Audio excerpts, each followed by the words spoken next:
Buenas noches, hermanos. Sinceramente, me encontré con toda una sorpresa así viendo la introducción nada más de Primera de Corintios. Varias veces me lo habían dicho, varias veces había leído, pero me encontraba con que cada vez que estaba investigando, se me abrían más puertas y más puertas. Y eso es hermoso, porque a uno le da ganas de conocer más y más sobre el Señor. Pero es solamente la introducción y la presentación de la carta, lo que voy a decir yo hoy. Y si yo tengo que hacer un epígrafe o una primera palabra de esto, un concepto particular de esta carta, diría que sobre todo podemos tomar el ejemplo de Priscila y Aquila, y que es un cuerpo en Cristo, ¿no? La importancia de un cuerpo en Cristo, de ser un cuerpo en Cristo. Una de las lecturas que hice, me encontré con que decía, esperen que no, me lo tengo que ordenar en la cabeza, no lo quiero decir al revés, que es la iglesia de Cristo, del Señor, en Corinto. Si lo tomamos así, en un léxico tan especial, nos vamos a dar cuenta que es muy preciso ese léxico. Es la iglesia del Señor, no es la iglesia de los que de los ancianos o de los que son sobreveedores. Es la iglesia del Señor en Corinto, y no la iglesia de Corinto, o como podemos decir, la iglesia de Tortuguitas. Es la iglesia del Señor en Tortuguitas. Para que podamos comprender de que la iglesia es del Señor, y nosotros trabajamos para el Señor y somos herramientas del Señor. Y esta carta fue escrita en el año 55 después de Cristo, desde Éfeso, y durante el tercer viaje misionero de Pablo, donde él había estado 3 años. Eso lo podemos encontrar en Hechos 20:31, y él en el año 55 y 56 más o menos quería pasar por Corinto. Lo encontramos en Hechos 16:6 y en Hechos 20:2. Y se estaba preparando para partir, y esta carta está universalmente aceptada, porque ha sido utilizada por otras personas, ya en el año 95 por Clemente de Roma, y por Ignacio en el 110 después de Cristo, y Tertuliano en el año 200 después de Cristo. Es una carta que es en un contexto histórico que, para darnos una idea de cómo es ese contexto histórico, era tan escandalosa la moralidad que había en Corinto, era tan intensa la inmoralidad de Corinto, que en todas las partes del mundo de habla griega, si los hombres y mujeres se comportaban de una manera obscena, lo peor que se les podía decir que se portaban como corintios. Era una ciudad en la que estaba cerca de la capital de la provincia de Acaya. Es una ciudad sobresaliente de Grecia, y cuya población era de unos 700.000 personas en el tiempo de Pablo. Su población era mixta, quería decir que era un crisol de razas. Eran romanos, griegos y judíos. Bueno, el punto está en Éfeso. Ahí estaba Pablo escribiendo la carta. Justo adelante, yendo hacia Grecia, tenemos el istmo de, donde está la palabra Grecia, estaba el istmo de Corinto. Imaginemos qué importante que era que toda la mercadería de Asia Menor y de Grecia pasaban por ahí para comercializar. Y iban también a Italia. Y también iban a Macedonia. Fijémonos qué importante que era toda esa zona. La zona que vemos de Atenas y Corinto, ahí esa se llama la zona del Peloponeso, que era una zona comercial, netamente comercial. Eso es para que nos demos cuenta que el comercio, la idolatría, la herejía, la superstición, el conocimiento humano, era lo que no era lo que reinaba, era lo que era preponderante en esa época, en esa zona. Corinto tenía dos partes, tenía una parte baja y una parte alta. En la parte alta se hacían ofrendas. Fijémonos que Corinto ahí tenía toda una parte escarpada, como si fuese una muralla. Eso era la parte de la ciudad de Corinto, la parte alta, se llamaba, creo que Acrópolis, que es toda la parte en donde se hacían las ofrendas a la diosa Afrodita. Esa era la diosa de la fertilidad en griega. Fijémonos que lo que estamos haciendo centro es en el poder económico, en la idolatría, en el politeísmo y en la sabiduría humana. Eso era lo preponderante del conocimiento humano que había en Corinto. Eso no quiere decir que una iglesia que esté rodeada de esos conocimientos tenga que contagiarse de eso. Pero fue lo que pasó precisamente en Corinto. En Corinto pasó precisamente que se contagiaron de toda esa situación. Y eso llevó a divisiones dentro de la iglesia.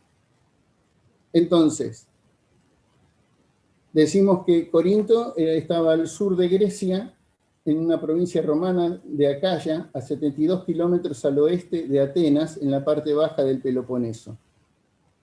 Ubicada en la meseta de zona de tráfico del norte y del sur, pasaba por allí. El viaje era muy riesgoso, por el Peloponeso era muy riesgoso y más largo. Entonces se iba por esa localidad y eso hizo que fuese una ciudad próspera económicamente, como decía anteriormente. Mucha importancia en los juegos deportivos. Por ejemplo, había Juegos Olímpicos. Eso generó una influencia muy importante de la gente de Corinto y esa multitud trajo el desenfreno que lo vemos en Primeras de Corinto 6, 9 y 10. ¿No sabéis que los justos heredarán el reino de Dios? No erréis, ni los fornicarios, ni los idólatras, ni los adúlteros, ni los afeminados, ni los que se echan con varones, ni los ladrones, ni los avaros, ni los borrachos, ni los maldicientes, ni los estafadores heredarán el reino de Dios. Eso para darnos una idea de todo lo que se veía en Corinto. Ahí vemos algunos de los pecados que se encontraban en esa zona. Uno de vamos a ver que había un pecado dentro de la iglesia, que era un incesto en 5.1.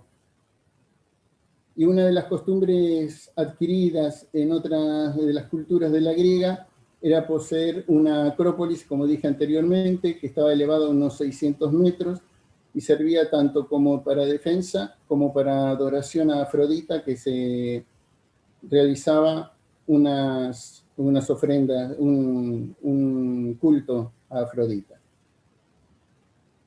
La iglesia de Corinto fue fundada en el segundo viaje misionero. Lo encontramos en Hechos de los Apóstoles 18:1 y subsiguiente, que fue una sinagoga asistida por Priscila y Aquila.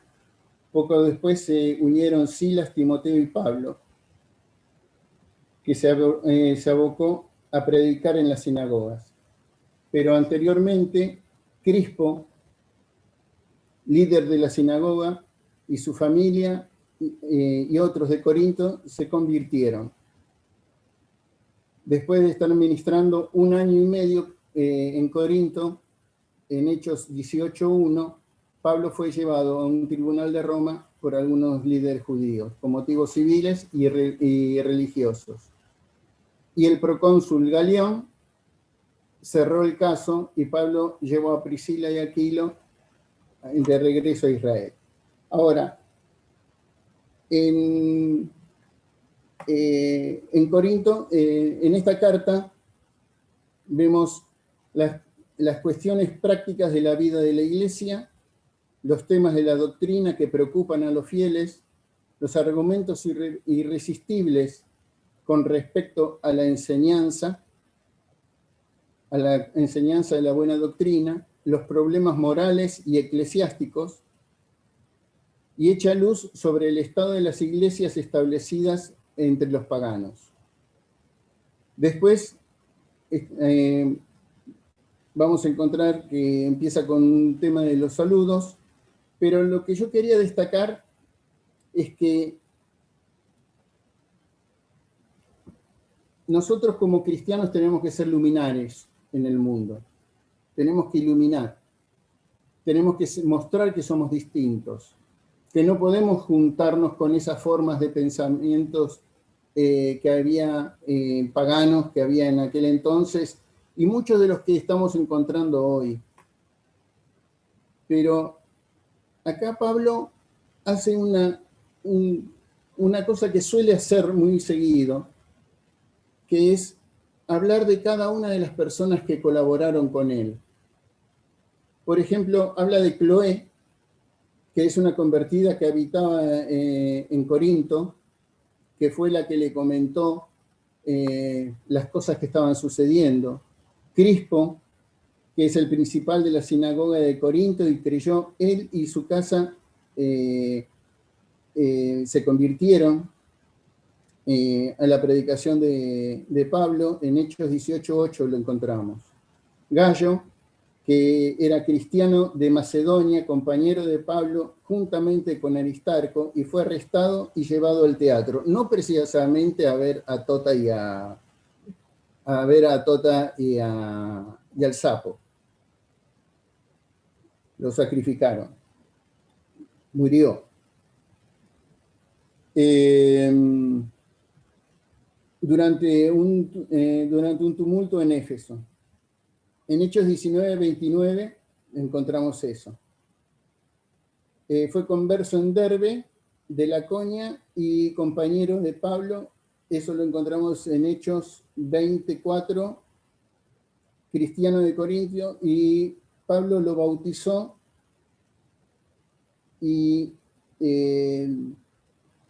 era muy hospitalario. Lo encontramos en Romanos 16:23.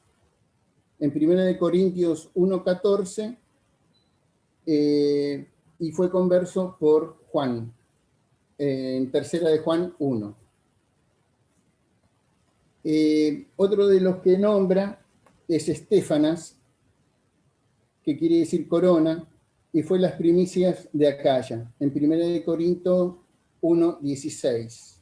También bautizó a la familia de Estéfanas, De los demás, no sé si he bautizado algún otro. Bueno, vemos que las personas que ayudaron a Pablo fueron reconocidas por Pablo y por supuesto que por el Señor.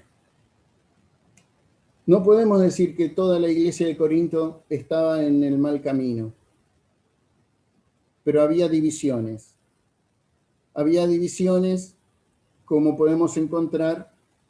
Vamos a empezar con un versículo de 1 de Corinto 1, 1:2. A la iglesia de Dios que está en Corinto, eso es lo que yo decía anteriormente, la iglesia de Dios que está en Corinto, a los santificados en Cristo Jesús, llamados a ser santos, con todos los que en cualquier lugar invocan el nombre del Señor, de nuestro Señor Jesucristo, Señor de ellos y nuestro.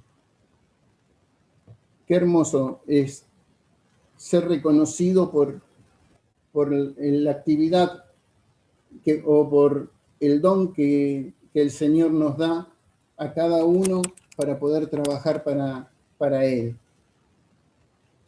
Y por supuesto, el gracia y paz a vosotros, a Dios nuestro Padre y Señor Jesucristo. Qué importante es esa gracia y paz que solamente la podemos obtener cuando reconocemos al Señor Jesucristo como nuestro mediador y al Señor, ¿no? Pero yendo un poco más rápido, en 1:10, os ruego pues, hermanos, que en el nombre del Señor Jesucristo, que habléis todos una misma cosa, que no haya entre vosotros divisiones, sino que estéis perfectamente unidos en una misma mente y un mismo parecer. Acá ya nos empieza a llamar la atención la división. La división que está manifestada en el 12, ahora vamos a ver en Abuelo de Pájaro nada más, cuando toque hablar sobre esta parte, lo vamos a ver un poco más centralizado. En 12 dice, quiero decir que cada uno de vosotros dice, yo soy de Pablo, yo soy de Apolos, yo de Cefas, y yo de Cristo. Esa división, que es lo que nosotros podemos encontrar, que decía anteriormente, que lo que se tenía en alto eran las personas, no a Cristo. Y el único que nos puede tener en un común pensamiento, en un pensamiento común, es Cristo. Después podemos llegar a aprender de alguien, podemos llegar a conocer a alguien, puede llegar a gustar como predica a alguien, pero tiene que predicar a Cristo. Y nosotros tenemos que predicar a Cristo y tenemos que enseñar lo que Cristo es en nuestras vidas. El que murió, resucitó y está en los cielos. Él vendrá a buscarnos. Ese Cristo es el que tenemos que tener en cuenta, no la persona que nos enseñe. Pues en el 17 dice, pues no me envió Cristo a bautizar, sino a predicar el Evangelio. Ese Evangelio de salvación, ese Evangelio de las buenas nuevas, ese Evangelio que nos muestra la gracia de Dios a cada uno de nosotros. Pues no me envió Cristo a bautizar, sino a predicar el Evangelio, no con sabiduría de palabras, para que no se haga vana la cruz de Cristo. El Señor nos manda a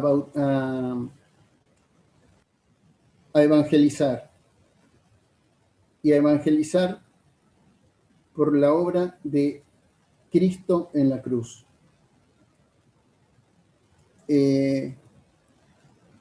Inclusive acá avanza un poquito más en el 18, porque la palabra de la cruz es locura para los que se pierden, pero para los que se salvan, esto es, a nosotros es poder de Dios. Nos está mostrando la verdadera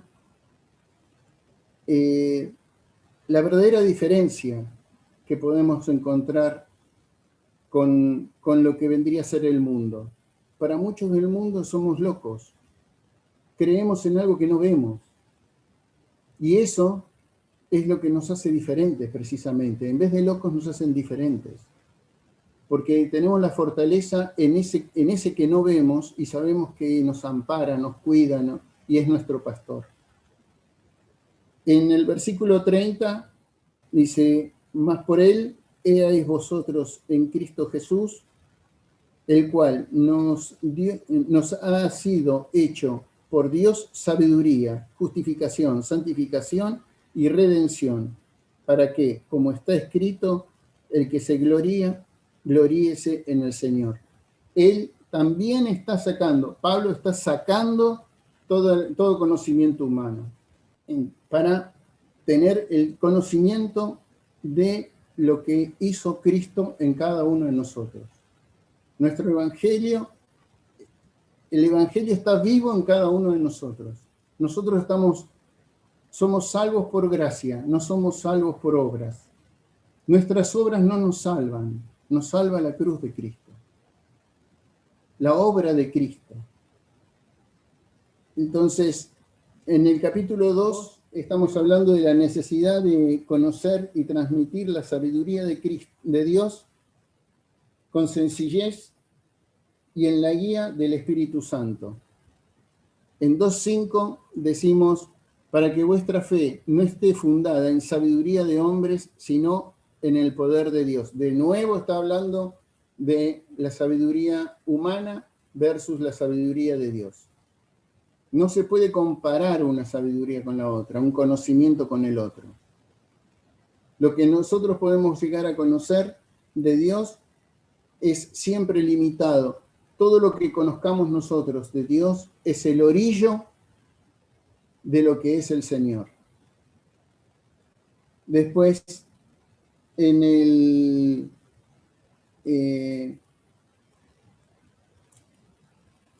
el siguiente punto que vamos a estar viendo es la necesidad de madurar, sobre edificar y no destruir el templo de Dios.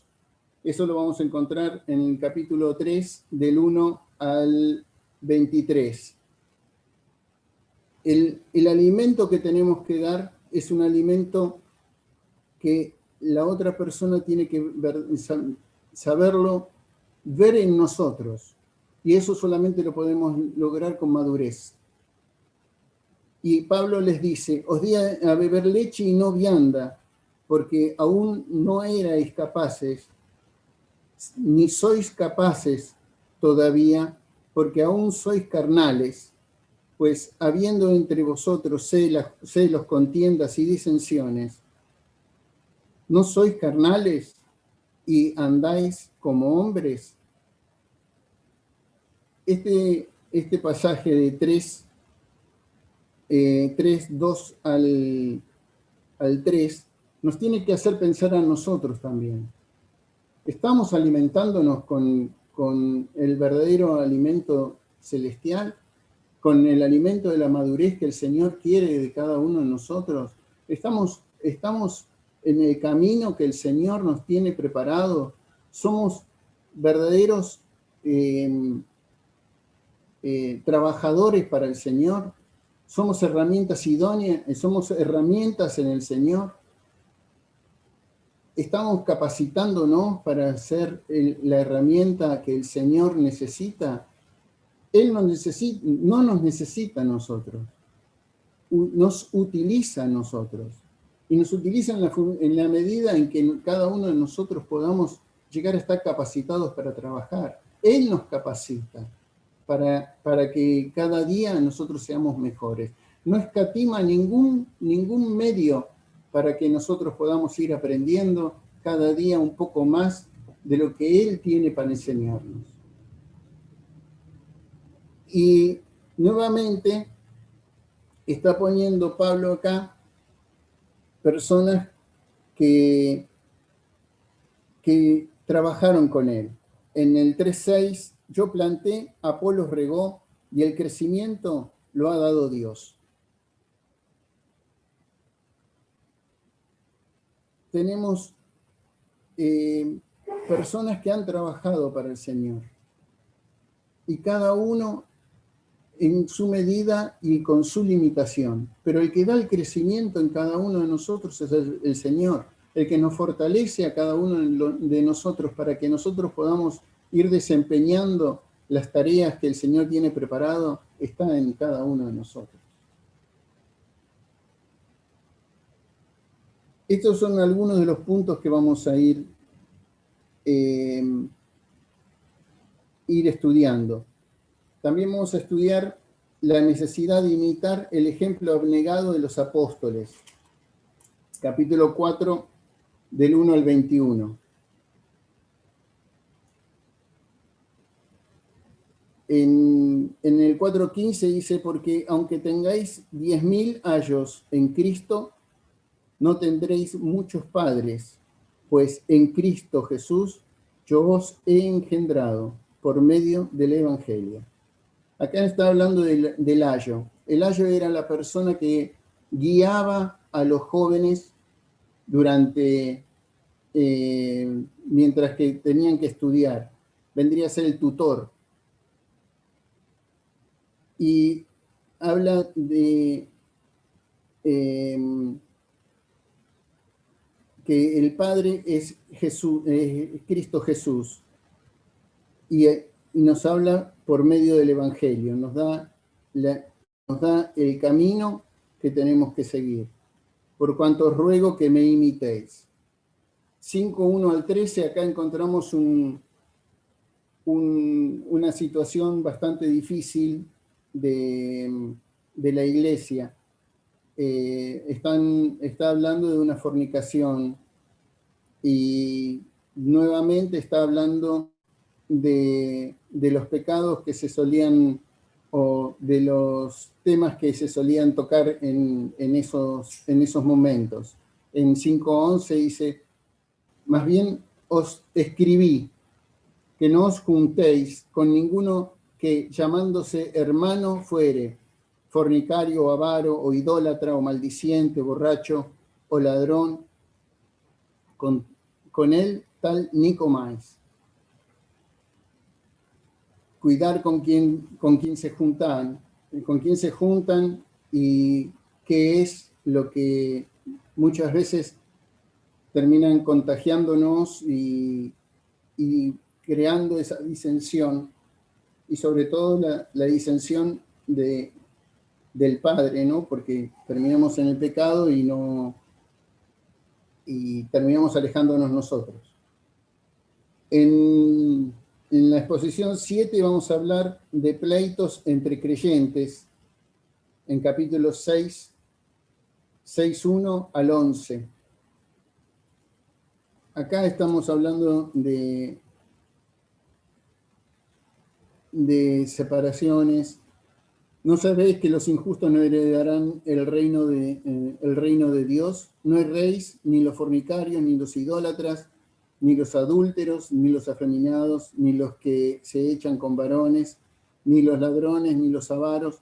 Eso ya lo habíamos leído. En el 7:22, porque en el Señor fue llamado siendo esclavo. Liberto en el Señor, asimismo, el que fue llamado siendo libre, esclavo es de Cristo. Un cambio de vida, un cambio de situación. Antes éramos esclavos del pecado, ahora que somos de Cristo, somos esclavos de Cristo. Pero es una esclavitud totalmente distinta. Porque fuimos, en el 23 lo dice así, lo dice en el versículo siguiente, por precio fuisteis comprados, no hagáis esclavos de los hombres. Cada uno, hermano, en el estado en que fue llamado, así permanezca para con Dios. estamos hablando del matrimonio y del celibato. Cómo se tiene que cómo nos tenemos que comportar en familia, digamos. Vamos a estar leyendo o estudiando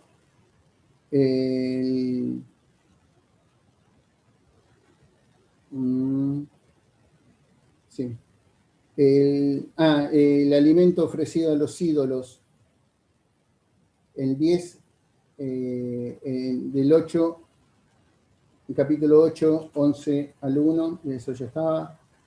Vamos a hablar un tema que hay hermanas que estuvieron preguntando y hermanos que estuvieron preguntando sobre el velo o la cubierta de la cabeza de la mujer.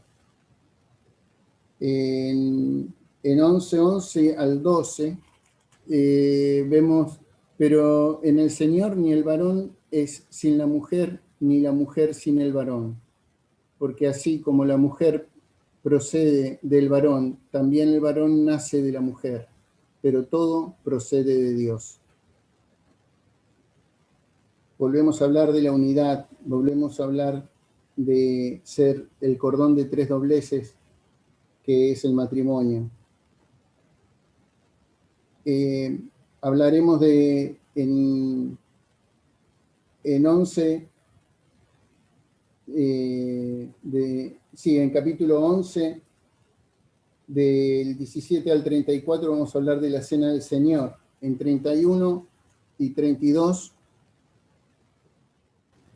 así pues, nos examinamos a nosotros mismos.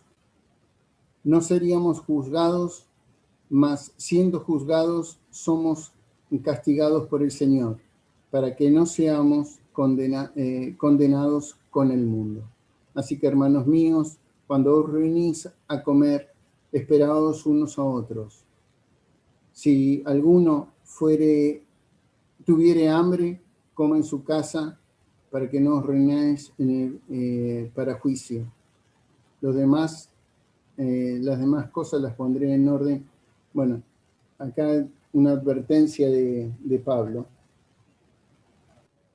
Y algo que es muy importante, todo es muy importante, pero algo que nos ayudará mucho son los dones del Espíritu Santo, en el capítulo 12 al 14.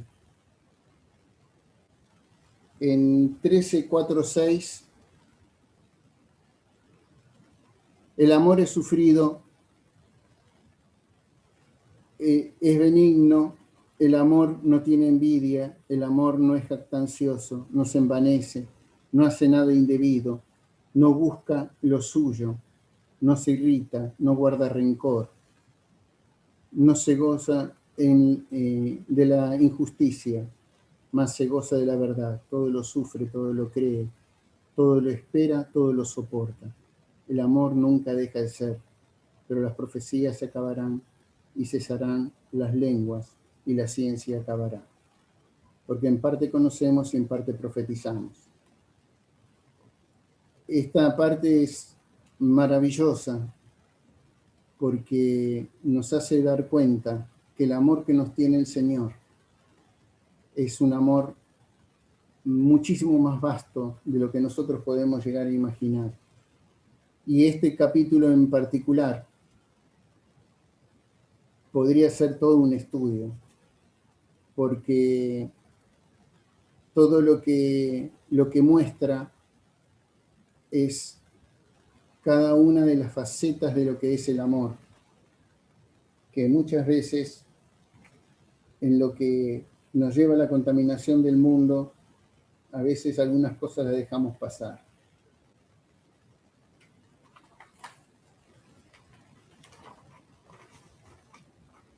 Después vamos a hablar sobre la certeza de la resurrección,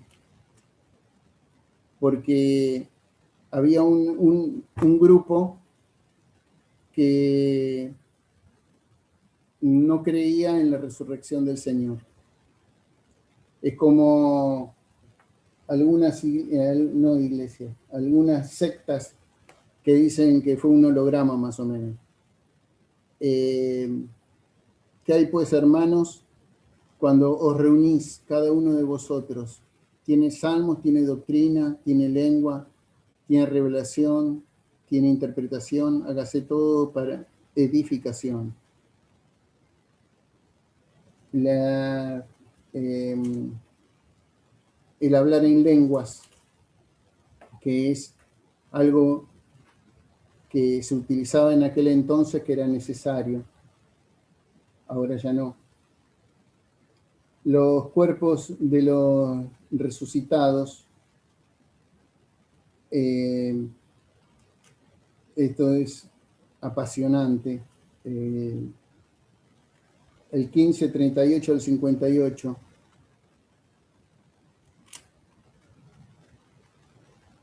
Y después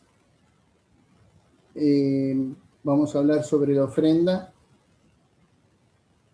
y cómo Pablo armaba los planes personales y los iba diciendo como para que se comprendiese que él estaba trabajando aún en los momentos más difíciles, él estaba entregado al Señor.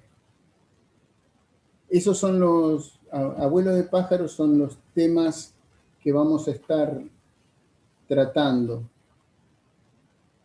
Lo importante es el tema de la carnalidad, el tema de la espiritualidad, el tener a Cristo como cabeza de cada una de las cosas de la iglesia, trabajar en comunión, trabajar en comunidad, trabajar todos juntos, tras una misma meta. La necesidad de madurar, de sobreedificar y no de destruir. Y hay un apartado que a mí me gusta mucho, que es capítulo 3, 1 al 4, habla de la carnalidad y la madurez. 3, 6 al 8 habla de los jardineros. El 9 habla de los colaboradores de Dios. El 10 de los edificadores del carácter. Y el versículo 17, el que destruye el templo de Dios. Que tenemos mucho para aprender. Y es un tema muy importante. Más en este momento que cada hogar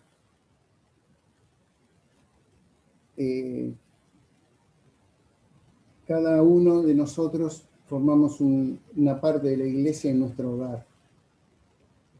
Y esa es la importancia de poder madurar y que cada casa sea una luz para la gloria del Señor. Esto era lo que tenía para ofrecerles. Espero que haya sido claro. Más tarde voy a mandar por WhatsApp el programa. Y verdaderamente para mí fue abrir puerta tras puerta. Sé que se puede sacar mucho más, sé que se puede estudiar mucho más, y a eso nos tenemos que abocar. Esto era para lo que tenía para completarlo, y muchas gracias por esta oportunidad. Gracias a cada uno de ustedes y al Señor.